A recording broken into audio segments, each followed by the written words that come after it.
Welcome back for a new term to Christina Brady from Blacktower Financial Management. How are you? I'm fine. How are you? Excellent. Thank you. Not bad at all. Did you have a good summer? Yes. Yeah, very busy, but yeah, it was good apart from the humidity. Yeah, well, that's still with us, isn't it? Can't get rid of that. It's not too bad at the moment. It could be worse, couldn't it? You know, we It could. we could be heading in. We could have been in England and had no summer at all. That's it. For Until 3 now. days. Yeah, until now. That's right. Yeah. Speaking of which, the news out of Britain today on the economy says that it shrunk more than expected. Rain and strikes apparently responsible for that. So you're right. We're better off here, I guess. How has that affected the markets generally? Down just a little bit today on that news.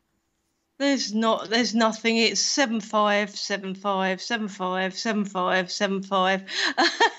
Not much is going on really with the markets. It has been like that for a while now.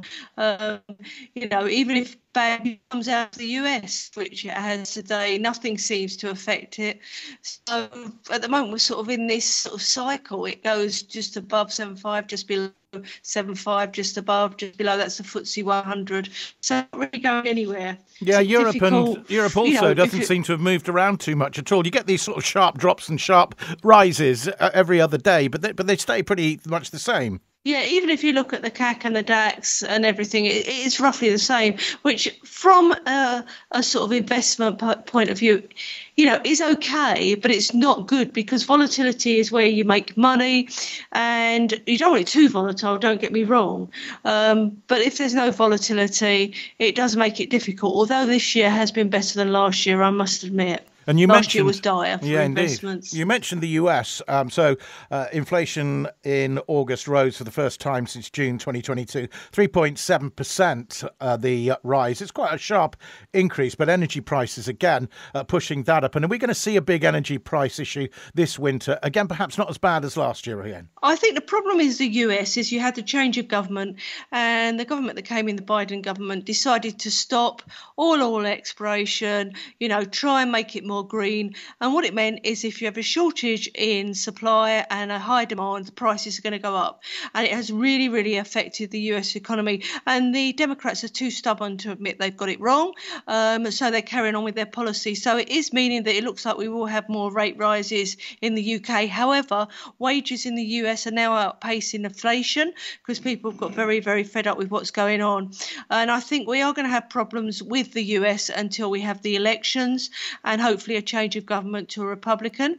And the US is starting formal impeachment proceedings against Biden for a culture of corruption. So we had both the protagonists maybe going through court proceedings as we head towards an election. The case against Biden is a lot more solid than the case against anyone else. You've got, corrupt business dealings. You've got alleged bribery. You've got everything on tape. You've got everything on video. It's a lot more severe than anything else they could have trumped up. And of course, that is assuming, isn't it, that if we are assuming that the man who promised to make America great again would be making a return. He may well not still. He may not, but it looks like he will. It looks like America's all for him. I think he should have been allowed to have a second term.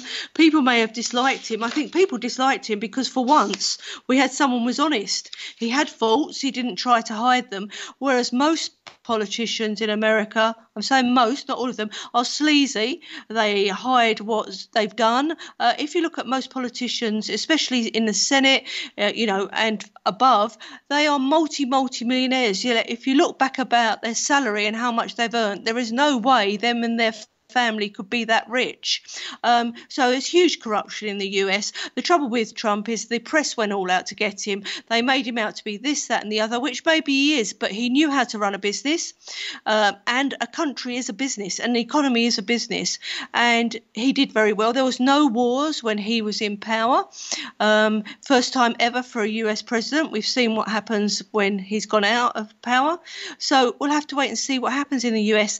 The funny thing is, even if he does get put in jail, in theory, he could still be voted in as president. They could get him out of jail and then he could pardon himself. How mad is that? So we'll see what happens there. Well, if you look at Biden, it's obvious there's trouble in his family. It's obvious his son is not whiter than white, and yet they tried to get him off with the charges dropped, a plea deal which didn't cover everything, gave him immunity for life. It was completely and completely corrupt. That's been stopped now. So I think finally the truth is going to come out, and hopefully it may impact the whole US government. Trump was going on about clearing the pond. The pond does need to be cleared drastically. Politics has become a way of making money. The American version is draining at the EU. The American version is draining the swamp, isn't it? I think that's the way. Yeah, the swamp. I say the pond, but it's the swamp. Yeah, sorry. Yes, you were about to mention the EU. Yeah, and the EU as well. Do you know what I mean? They found that bag of money in that woman's apartment, and then it all went quiet.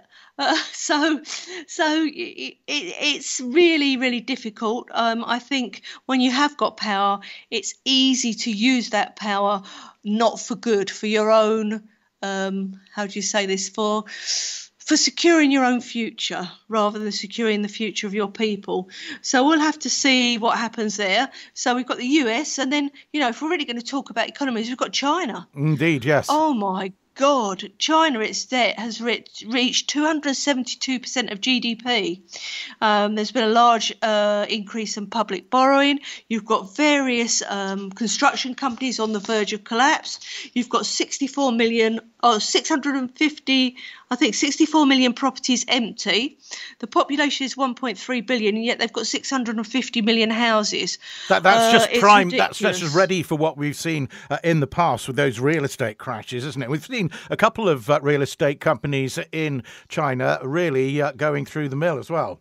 They're teetering on the edge. The government's trying to support them, but it's just not, you can't build whole towns, whole cities, and they're completely empty. Some of them have only got one person living there because there just isn't enough people. So what they've done is they've inflated the growth figures. They've made the property business seem like it's booming when in fact it's not. And in China, you've now got 1 in 5 young people unemployed. You've got deflation. So the Chinese economy, is not looking so good. When you talk about things, you always say, the Chinese economy. We always knew the figures could be slightly inflated or fabricated because there's no way of checking them. But it looks like the bubble could be about to burst. Not saying that China will be bad forever, but I think people who's invested, if anyone's invested just in China, they are in for a rude awakening, and they may need to hold anything that they have for 5 to 10 years and just, ride it out. It's a risky time for investors. I think most portfolios have adjusted their risk to China, and unless you go into a purely Chinese fund, based on China, you should be okay. But that is something to watch, because also once China feels threatened, it could do something to deflect from that. And the easy target at the moment is Taiwan. And I think at the moment that's at the back of everyone's mind, and everyone is worried about what China will do with regards to Taiwan, because they know at the moment the US hasn't got a strong government and is actually completely ineffectual and most probably won't be able to do much about it. Despite these issues, China was on to overtake US as the world's biggest economy. That hasn't happened yet, has it? No, it doesn't look like it's going to. It's not on course for that at all. And if you look at the world's biggest economy, this is an example in Europe. Strong man of Europe was always Germany. Germany is now being called the sick man of Europe. Its economy has stagnated. It's in recession. It is now below other countries in terms of, how well it's doing in the EU. Spain's doing better. Even Italy's doing better. So Germany is having a tough time. It's not, I think with Germany, it became the manufacturing powerhouse of Europe. I think when times get tough, people don't go out and buy new cars, don't go out and buy new washing machines, don't go out. So your manufacturing industry is going to suffer. And again, inflation has caused it, with fuel, not only fuel, but with, food, basic commodities. So at the moment, Germany is not doing too well. And this was reported in Reuters last week. And, it doesn't look too rosy at the moment. So we'll have to see what happens there, because obviously Germany was seen as the country that if any country got in trouble with the EU, in the EU, they bailed them out, basically. We have a problem now. If there is another country that gets into trouble, the Germans will not have the money to help bail it out. And where do we go from there? Maybe we'll have to cut down on the corruption at the EU and actually use some of the money for what it's meant to be used for. So it's not only China, it's not only the US. We've got the UK, we've got Germany, Germany. You know, things at the moment are still quite volatile. All right, something we've heard a lot about in the past couple of days is the triple lock on UK pensions. Affects a big element of the BayRadio audience, and we'll talk about that next with Christina from Blacktower Financial Management. 1974 for the Hughes Corporation rocked the boat, guaranteed to do that with us every month to talk about the world of finance and business and what to do with what money they leave us with is Christina Brady from Blacktower Financial Management. And Rishi Sunak then over the last couple of days has been questioned again and again about his commitment to the triple lock on UK pensions beyond the election. So Keir Starmer calling him the inaction man today at questions. And so, he just doesn't want to say, does he? He won't commit either. And he just doesn't want to say at the moment, does he? He's going to hold that one. But neither of them will commit to anything. They're so sit on the fence, it's ridiculous. But it was a Conservative Party promise in their manifesto, so therefore they are bound to hang on to it at least until the election, aren't they? Oh, it depends. If things get bad, no. Obviously, the triple lock, I think it was introduced about 13 years ago by the Conservative Liberal coalition. And it was meant to guarantee pensioners a meaningful pension when they get older. But obviously inflation has spiralled. What it means is that the cost of giving out state pensions is going up and up and up. And there isn't enough money because it's like a pyramid scheme. You need people paying in to be able to pay out. And the less youth employment you have, the less money going in. So therefore, the pot is getting emptier and emptier. There is a theory that in maybe 20 years' time, when people come to retire, or 30 years' time, there may not be a state pension, or it may even be means tested. But at the moment, we do have it. And with the triple lock, what that means is you get the higher of earnings growth, inflation, or 2.5%. So this year, pensions went up by 10.1%, and that's measured between May and July each year. So it looks like next year, you're going to get another big rise in your state pensions of about 8 to 8.5%. Well, that's a good thing, isn't it? I mean, obviously not for the taxpayer. Especially when some pensioners rely just on their state pension and they don't have any other provisions. So that is good, but it still is not as high as inflation, but it's a lot more than people's wages are going up. And it's a lot more than people's private pensions are going up. So a state pension is good. And what I have to say to people is if you are coming up near to retirement age, please get on the website and find out what you're entitled to as your UK state pension. If you're not fully paid up, you can get the figures from them about how much you need to put in to get a full pension. And then you can work out whether it's worthwhile paying that top up to get the full pension. And for most people, it is. And you can top up from April 2006 for class 2, I think it is. And it's not that expensive, and it is worthwhile to do it, especially if you have no other pension provisions, or if you do have private pensions, but you know them plus what you're entitled to with your state pension are not going to keep you in the standard of living you want to. And with the increase, if you pay that extra money, it will help you. So I think it's really important that if you are near retirement age, I'd say within 5-7 years of retirement age, you go up and you check what you're due. You see if you've got any missing years, and if you've got the money and you can work out the calculations, it tells you how to work it out. Is it worthwhile for you to top it up? In some cases, you only have to live 2 years to make it worth your while. The worst case I've seen, someone had to live 5 years after they retired. Well, on average, if you retire at 67, you're going to live for 15, 20 years? So you might as well do that. And they've extended that as well, haven't you? Because it was due to run out, the option. 2025. It was meant to run out this July, and they extended it because the website couldn't cope, their staff couldn't cope, people couldn't get through, they couldn't get their forecasts, they couldn't get figures for how much they had to top up. So all you need is your national insurance number and obviously some details. You just go on, and if you can't do it online, just phone them up. Obviously, there used to be a long wait. It's died down now because you've got some extra time. But remember, the more you leave it, people are then going to start to panic and get in touch with them. So I think that's a very, very good thing to do. And I think everyone should check it to find out if you're entitled to a full pension or what you're entitled to. Just before we move on to the changes to the Valencia region's inheritance tax, I did see a story about women's private pension funds being 35% lower than men's, and this is particularly for the fact that women are off caring for the family and things, and maternity leave and so on during their working life, and therefore at the moment are ending up with less money, which I think they're going to try and work out. But if they do, how will that actually help people who are already in that situation, who've already finished their working lives? No, they usually don't backdate it. I think also what I find slightly perplexing is that women give up work usually, not so much nowadays, but especially before, to look after the children. So the husband carries on paying into the state pension. He gets a full state pension. When the woman gets to state pension age, she's either got a very, very small pension. This is a state pension or nothing at all. Same with private pensions.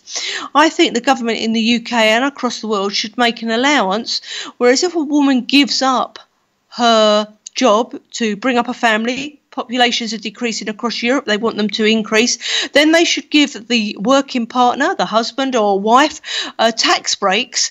And as part of those tax breaks, part of that tax rebate goes to supply their partner with a state pension. So it goes to pay their part of the state pension so that when they retire, they have a good pension as well.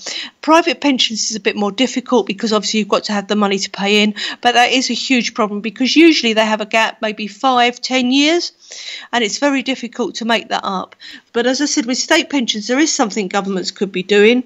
They could give tax breaks to the working other half, and as part of that money goes to fund a state pension for the person who's given up their livelihood to bring up and raise that family. And I think if we had more sort of family values, more focus on families, we wouldn't have so much problems in the world that we have. We'd have more values, because it's very difficult. If you remember, think in the 60s, 70s, most families could cope with one wage. They could buy a house, they could have a car, they could do everything they wanted in life.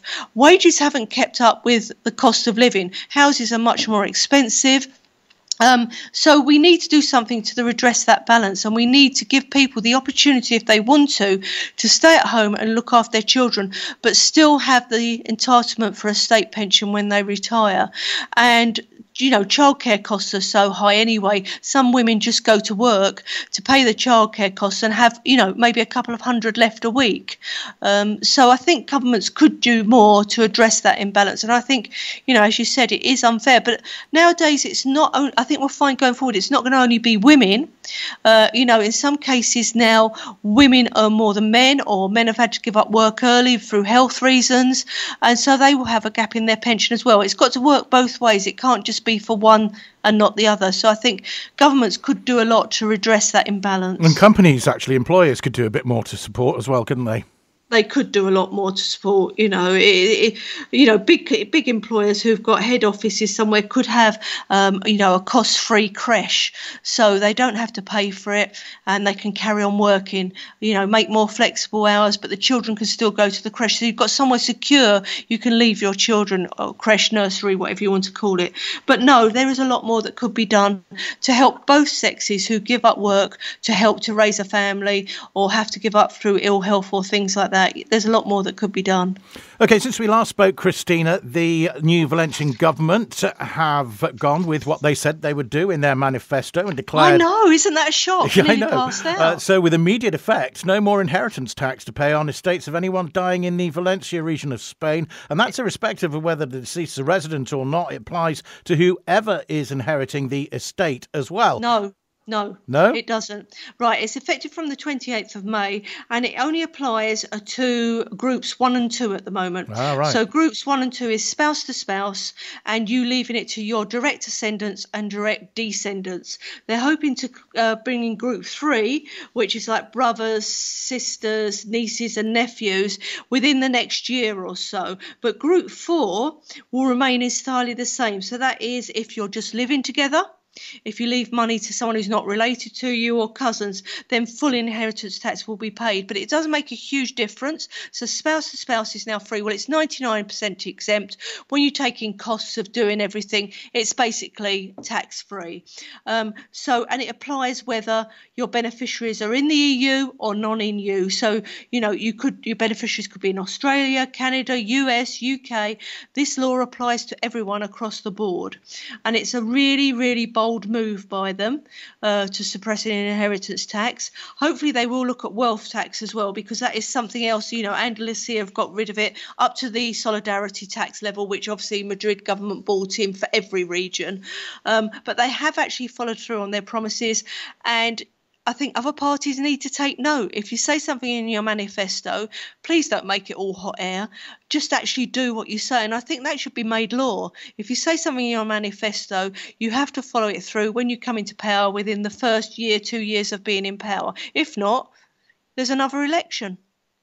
Well, I think you're right there, but I think we're hoping against hope, to be honest with you. Just before we go to the break and afterwards talk about what we might be able to do to scrape by in our later years, what about the G20 letter, an open letter that was sent to the G20 last week when they met? This was from a group of almost 300 millionaires, economists and politicians saying that urgent action was needed to prevent extreme wealth corroding the collective future, bearing in mind who it is that put their names to this letter. But the millionaires are having a go at the billionaires because they're jealous they're not billionaires. So they're trying to aim at the billionaires.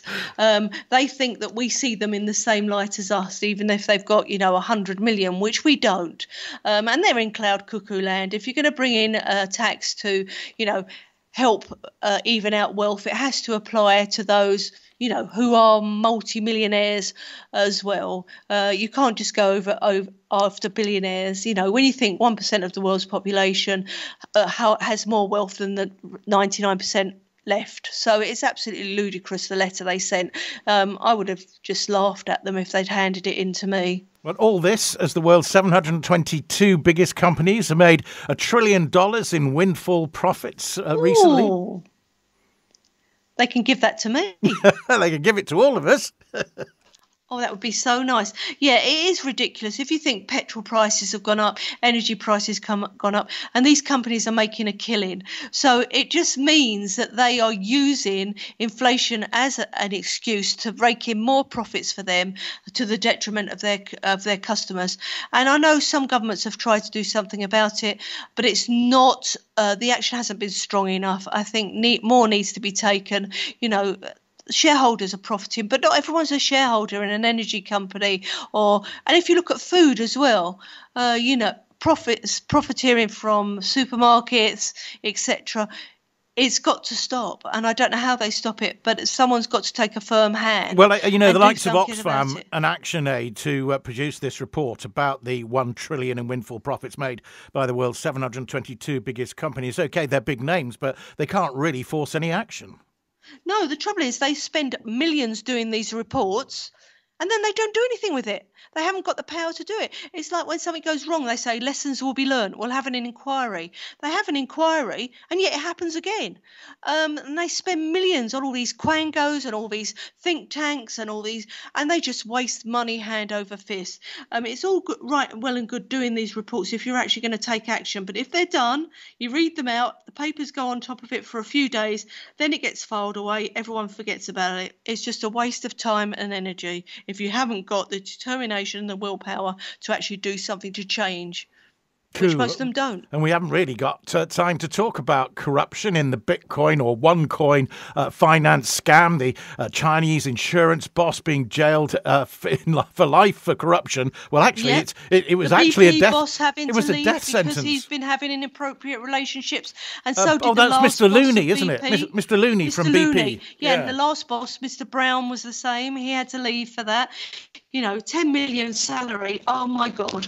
There is a lot of stuff that we can't talk about. We haven't got the time. Well, anyway, it was starting to break up there. We'll have enough time, I'm sure, before the news at 6 mainland Spain, 5 in the UK and the Canaries after the break, to get a look at what we can do with the funds that we have still in our grasp. The weekend, a favourite in the Brady household, that's in your eyes. Christina Brady from Blacktower Financial Management with us this afternoon. So tailored wealth management, retirement planning and investment solutions is the opening statement on the Blacktower website. Holistic financial planning advice for locals and expats living in Europe. What can we do to make sure there's still something left in our old age?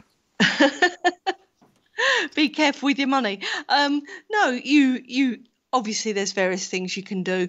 If you're looking to invest at the moment, because interest rates are going up, there are some capital guaranteed fixed income or fixed growth investment products out there. If you're looking at sterling, if you're looking to invest for 3 years, you can get a fixed rate of about 5.8, 5.9%, and that compounds over the 3 years. For euros, it's less because obviously the euro interest rate is a lot less than the UK, but still you're looking about 3.4%. You can get on a deposit with the bank for euros for 6 months about 2.4%. So there's various things out there. So you can put some of your money where you know it's safe and secure. There are things called structured deposits, which are 100% capital guaranteed by the FCSC in the UK. So it's the same as having a deposit account or a current account in the UK. Your capital is guaranteed up to 85,000, and they can be linked either to the performance of the FTSE or the S&P 500. And what it is your capital is guaranteed no matter what. But usually with sterling, you're offered a coupon of about 8.2% every year for 6 years, as long as the FTSE stays within certain levels. And with the S&P, there's a new one out which is offering you 10% a year, as long as the S&P stays with certain levels. And again, you know, the only thing you're going to lose is maybe not being paid that coupon or growth, if you want to call it, once or twice or every year, but you'll still get your capital back. So you're not losing that.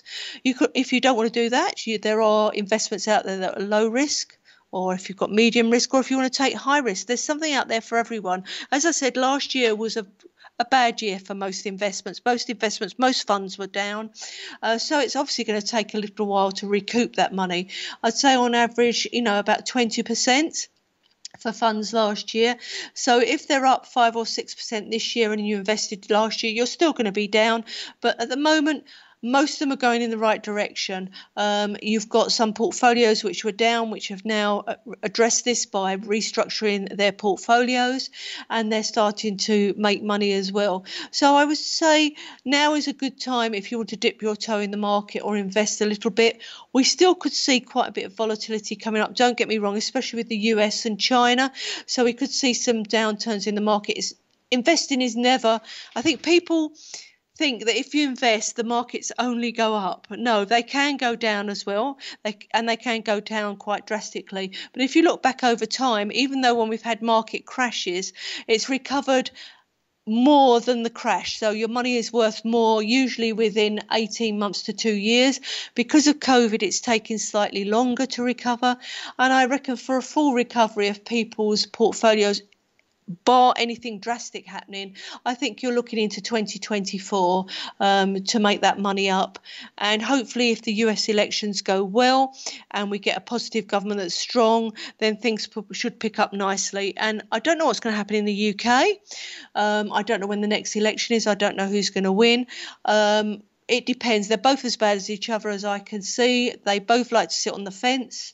They're both pursuing green issues to the detriment of the wealth of anyone in the UK, be it via ULEZ, via anything else. They're penalising the poor more than the rich who can afford to pay. I think we need to get this whole green agenda out of the way. Germany's scrapped it for the moment till it gets its economy up and running. And I think the UK needs to consider that as well. And we need to start considering the welfare of the people. It's an unusual thing that for Germany, isn't it, given how long their green policies have been part of government? Yes, and they've had to admit that they just can't carry on with them. It's not sustainable. You know, it does penalise those with less money. You're never going to be energy self-sufficient if you're going to rely on wind and solar. They don't work in certain conditions. Wind farms pollute more than using, you know, oil, gas, etc. I think there's this whole myth around the whole industry. How do they do that? Why are wind farms worse? Because they have to be started every day by a diesel-driven engine. Okay, most of them, when they don't work, they cannot be scrapped, so they are actually polluting the environment. If you just look into it, it is absolutely horrific what's happening there, and the subsidies they're getting. Actually, energy driven by wind is not sustainable. It has to be subsidised by the government. It's not ever going to make it, be worthwhile. It's never ever going to break even. So we need to look at things. In France, they've said nuclear energy is the way to go. They've classed that as green energy. And we know the UK government fell a bit last week, doesn't it? They were selling off wind farms, but it was never going to make the money that they wanted. And so, exactly, like you say, remains a government investment. It never will. And the thing that annoys me is you've got governments like the UK who have cut back on the coal mining industry, get rid of all the people's jobs, yet they're importing coal from China and India, which are the most polluting countries in the world. England doesn't pollute hardly at all compared to the US, China, India. And we are encouraging them to pollute more through pursuing our own green energy things. But that's by the by. We're meant to be talking about investments. I remember coals to Newcastle as a phrase, but there you go. Yeah. So there are lots of things out there people could be doing. Also, just look at what you're spending. Look at what's coming out of your bank account each month. The direct debits you don't need, cancel those. Look at where you're spending money. But on the whole, be careful with your money. And as I said, if you are entitled to a state pension, please look into that. If you have investments and you have had them over the last few years, they most probably will be down or down slightly or just about breaking even. Don't panic. With investing, the worst thing to do is panic. You just hold on, and in the end, they will come back. If you look over the whole history of investing, that's what happens. So I just say to people, sit tight. That's what you need to do. If you're taking income, it's a bit more difficult because you'd like not to be eating into your capital, but you may have to do that for a while just to see yourself through this period. Okay, how do we get in touch, Christina? Right, if you want to, you can go onto the BayRadio website. If you just click on the Blacktower logo, it takes you through to our website. You can fill in an inquiry, or you can look under locations. Under Spain, you'll find the Costa Blanca. You can either then call me or drop me an email. You can email info@blacktowerfm, that stands for financialmanagement.com. If you put BayRadio or Christina, they know who to come to. Remember, we don't just cover the Costa Blanca, we cover the whole of Spain, France, Germany, Sweden, Cyprus, Malta.